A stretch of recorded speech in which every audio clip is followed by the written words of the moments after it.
Hi friend, ఈరోజు నేనైతే పన్నీర్ బుజ్జి చేయబోతున్నాను. ఎలా చేయాలో చూపిస్తా, సరేనా? చూడండి, ఇప్పుడు మనం కర్రీకి సరిపడా ఆయిల్ అయితే తీసుకుందాం. నేనైతే 2 పావులు తీసుకుంటున్నా.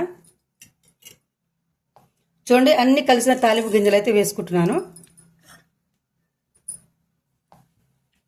ఉల్లిగడ్డలు, అలాగే పచ్చిమిర్చి ఇలా మంచిగా కలుపుకోవాలి. చూడండి, కరివేపాకు అయితే తీసుకుంటున్నాను, అలాగే కొంచెం పుదీనా కూడా,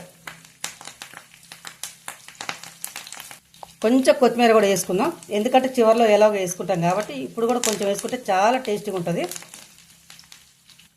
చూడండి, పసుపు, చూడండి, అల్లం వెల్లుల్లి పేస్ట్ కూడా వేసుకుంటున్నాను. పచ్చివాసన పోయేంత వరకు సిమ్లో పెట్టుకొని మంచిగా కలుపుకోవాలి. మనం కట్ చేసి పెట్టుకున్న టమాటాలు అయితే వేసుకుందాం. ఇప్పుడు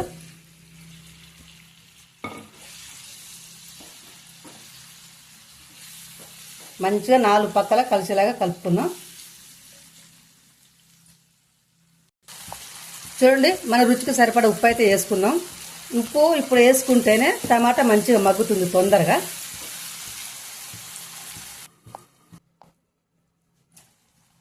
టమాటా మగ్గిందా లేదా చూసుకుందాం. సిమ్లో పెట్టుకున్నాం కదా, పొయ్యి మంచిగా మగ్గుతుంది నిదానంగా.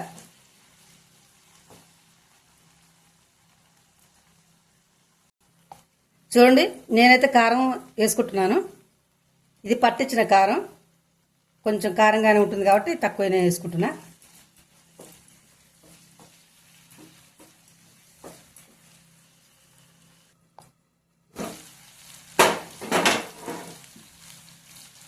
నేనైతే ఇప్పుడు ఒక 2 స్పూన్లంత పెరుగు తీసుకుంటున్నాను.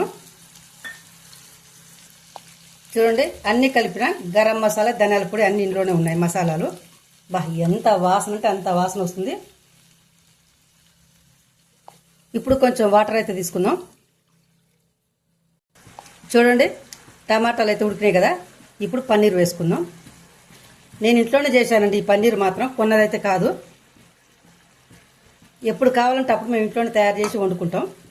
కానీ ఈ పన్నీర్ బుజ్జి కర్రీ మాత్రం ఎంత బాగుంటుందంటే అంత బాగుంటుంది. మనం ఇంట్లో చేసుకుంటాం కాబట్టి ఫ్రెష్గా. చూడండి, కర్రీ మాత్రం ఉడికిందండి. పన్నీర్ బుజ్జి కర్రీ రెడీ. కొత్తిమీర అయితే వేస్తున్నాను. కూర దింపేయడమే ఇక. వేడి వేడి అన్నంలో తింటే ఉంటుంది. ఈ రుచే వేరండి. నా కర్రీ కనుక మీకు నచ్చినట్టయితే చిన్న లైక్ ఇవ్వండి, షేర్ చేయండి, సబ్స్క్రైబ్ చేసుకోండి ఫ్రెండ్. సరేనా మరి, బాయ్ బాయ్.